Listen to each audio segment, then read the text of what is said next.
Janeiro 22. Dia 22.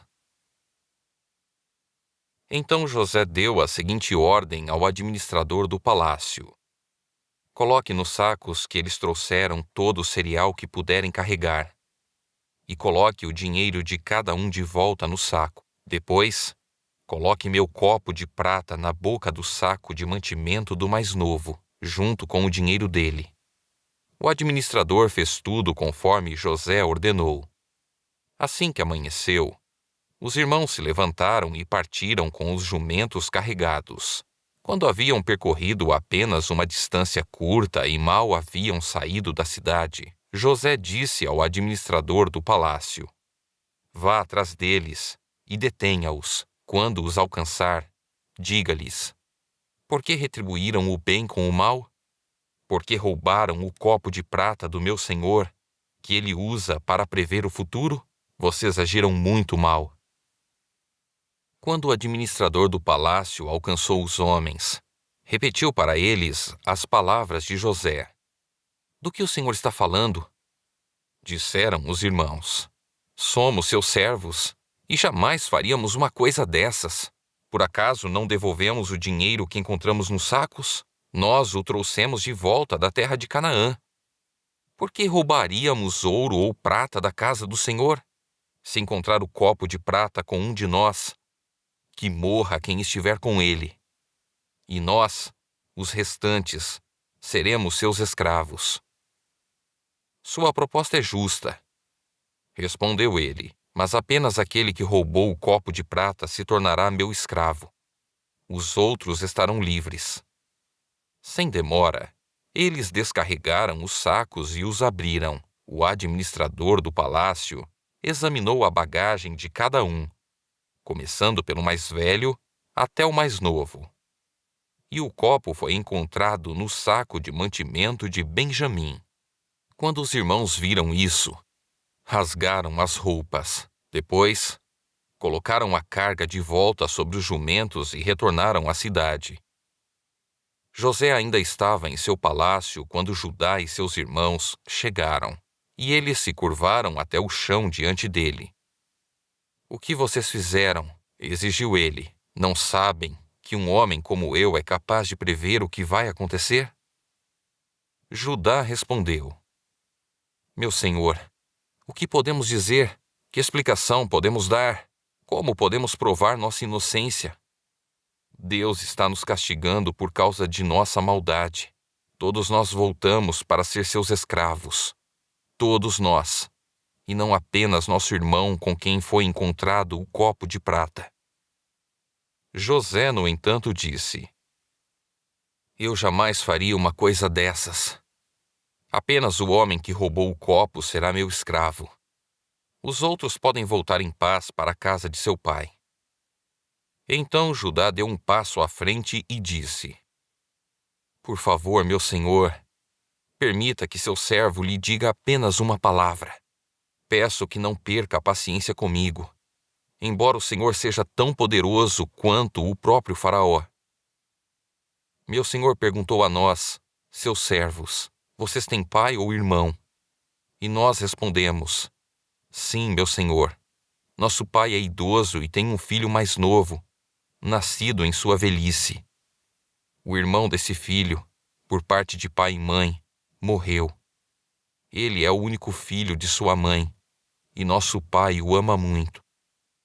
O Senhor nos disse: tragam-no aqui para que eu possa vê-lo com os próprios olhos. E nós respondemos: meu senhor, o rapaz não pode deixar o pai, pois se o fizesse, o pai morreria.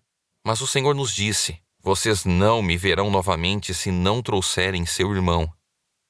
Assim, voltamos para seu servo, nosso pai, e contamos a ele o que o Senhor tinha dito.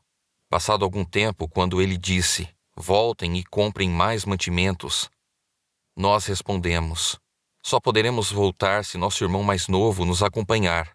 Não temos como ver o homem outra vez, a menos que nosso irmão mais novo esteja conosco. Então meu pai nos disse: como vocês sabem, minha mulher teve 2 filhos. e um deles foi embora e nunca mais voltou. Sem dúvida, foi despedaçado por algum animal selvagem, e eu nunca mais o vi. Se agora vocês levarem de mim o irmão dele e lhe acontecer algum mal, vocês me mandarão velho e infeliz para a sepultura. E agora, meu senhor, não posso voltar para a casa de meu pai sem o rapaz. A vida de nosso pai está ligada à vida do rapaz. Quando ele vir que o rapaz não está conosco, morrerá. Nós, seus servos, seremos de fato responsáveis por mandar para a sepultura seu servo, nosso pai, em profunda tristeza. Meu senhor, garanti a meu pai que levaria o rapaz de volta. Disse-lhe: se não o trouxer de volta, carregarei a culpa para sempre. Por isso, peço ao Senhor que me permita ficar aqui como escravo no lugar do rapaz e que o deixe voltar com os irmãos dele. Pois como poderei voltar a meu pai sem o rapaz? Não suportaria ver a angústia que isso lhe causaria. José não conseguiu mais se conter. Havia muita gente na sala. E ele disse a seus assistentes: saiam todos daqui. Assim, ficou a sós com seus irmãos e lhes revelou sua identidade. José se emocionou e começou a chorar. Chorou tão alto que os egípcios o ouviram. E logo a notícia chegou ao palácio do faraó. Sou eu, José, disse a seus irmãos. Meu pai ainda está vivo. Mas seus irmãos ficaram espantados ao se dar conta de que o homem diante deles era José, e perderam a fala. Cheguem mais perto, disse José. Quando eles se aproximaram, José continuou: eu sou José, o irmão que vocês venderam como escravo ao Egito. Agora, não fiquem aflitos ou furiosos uns com os outros por terem me vendido para cá. Foi Deus quem me enviou adiante de vocês para lhes preservar a vida. A fome que assola a terra há 2 anos continuará por mais 5 anos, e não haverá plantio nem colheita. Deus me enviou adiante para salvar a vida de vocês e de suas famílias, e para salvar muitas vidas. Portanto, foi Deus quem me mandou para cá, e não vocês. E foi Ele quem me fez conselheiro do faraó, administrador de todo o seu palácio e governador de todo o Egito. Agora, voltem depressa a meu pai e digam-lhe: assim diz seu filho José, Deus me fez senhor de toda a terra do Egito. Venha para cá sem demora. O Senhor poderá viver na região de Gozém, onde estará perto de mim com todos os seus filhos e netos, rebanhos e gado, e todos os seus bens. Ali eu cuidarei do Senhor, pois ainda haverá 5 anos de escassez. Do contrário, o Senhor e toda a sua família perderão tudo o que têm. José acrescentou: vejam, vocês podem comprovar com seus próprios olhos e também meu irmão Benjamim, que sou eu mesmo, José, que falo com vocês. Contem a meu pai a posição de honra que ocupo aqui no Egito. Descrevam para ele tudo o que viram e tragam-no para cá o mais rápido possível. Chorando de alegria, ele abraçou Benjamim, e Benjamim também o abraçou e chorou. Então José beijou cada um de seus irmãos e chorou com eles. Depois, os irmãos conversaram à vontade com ele. A notícia não demorou a chegar ao palácio do faraó. Os irmãos de José estão aqui.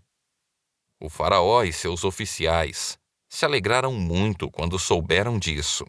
O faraó disse a José: diga a seus irmãos, coloquem as cargas em seus animais e voltem depressa à terra de Canaã. Tragam seu pai e todas as suas famílias para cá. Eu lhes darei a melhor terra do Egito, e vocês comerão do que esta terra produz de melhor. O faraó prosseguiu: diga a seus irmãos, levem carruagens do Egito para transportar as crianças pequenas, as mulheres e também seu pai. Não se preocupem com seus pertences, pois o melhor de toda a terra do Egito será de vocês. Os filhos de Jacó seguiram essas instruções. José providenciou carruagens, conforme o faraó havia ordenado, e lhes deu mantimentos para a viagem. Também presenteou cada irmão com um traje novo, mas a Benjamim deu 5 roupas novas e 300 peças de prata, e a seu pai enviou 10 jumentos carregados com os melhores produtos do Egito e de 10 jumentas carregadas com cereais, pães e outros mantimentos para a viagem. Depois, José se despediu de seus irmãos e, enquanto partiam, disse a eles: Não briguem no caminho por causa do que aconteceu. Eles saíram do Egito e voltaram a seu pai Jacó, na terra de Canaã. José ainda está vivo, eles disseram a seu pai. É o governador de toda a terra do Egito. Jacó ficou atônito com a notícia. Não podia acreditar. Quando, porém, repetiram para Jacó tudo que José lhes tinha dito, e quando ele viu as carruagens que José havia mandado para levá-lo, encheu-se de ânimo. Então Jacó exclamou: Deve ser verdade. Meu filho José está vivo. Preciso ir vê-lo antes que eu morra.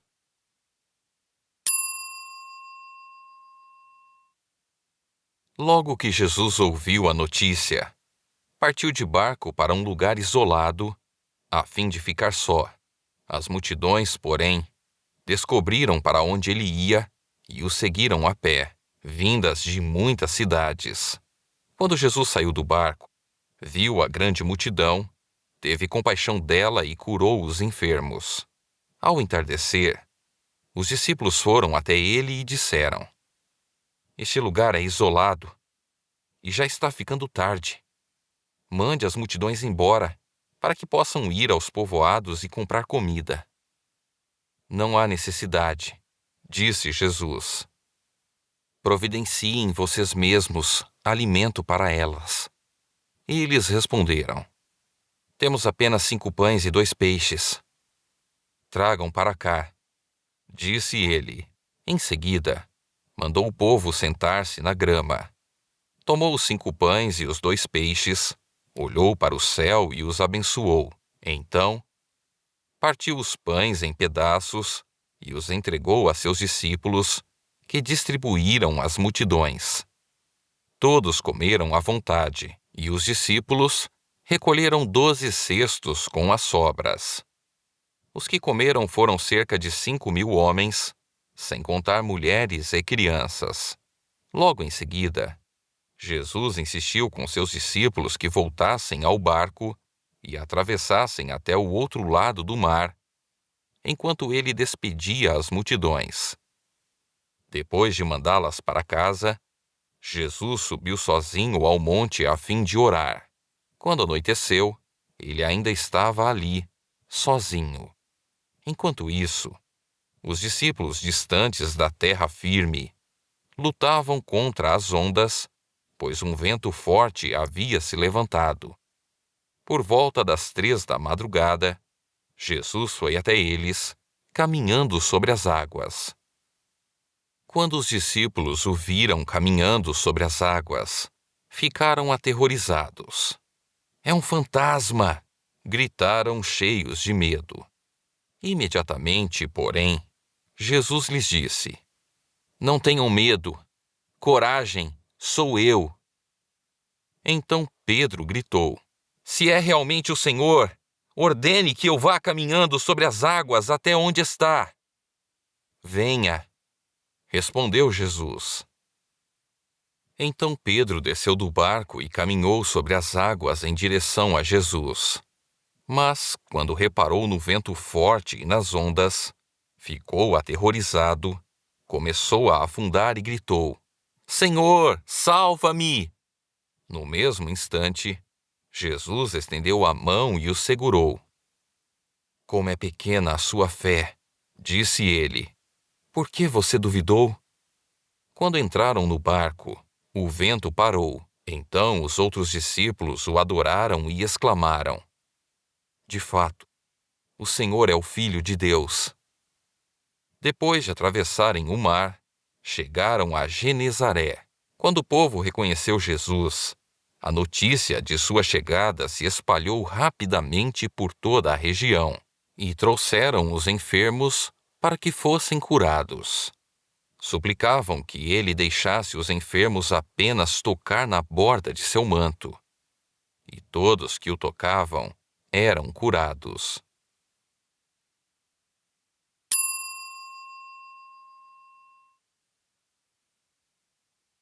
Persegui meus inimigos e os alcancei. Não retornei enquanto não foram derrotados. Eu os feri até que não pudessem se levantar.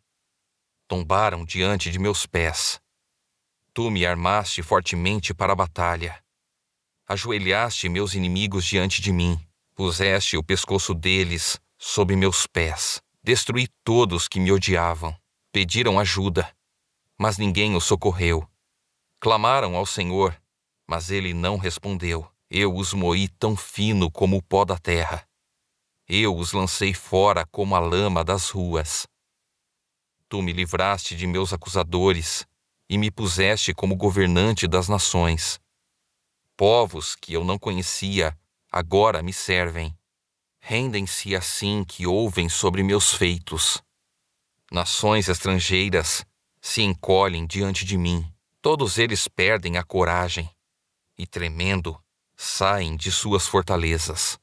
O Senhor vive. Louvada seja minha rocha.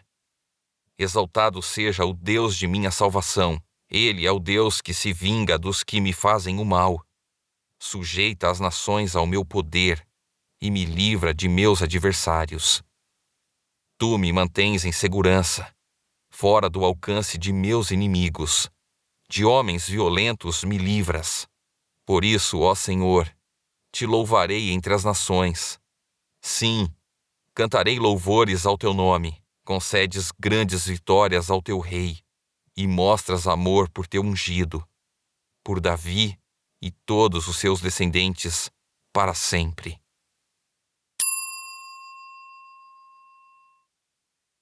Eu lhe ensinarei o caminho da sabedoria e o conduzirei por uma estrada reta. Quando andar por ele, nada o deterá. Quando correr, não tropeçará. Apegue-se às minhas instruções e não as solte. Guarde-as bem, pois são a chave da vida.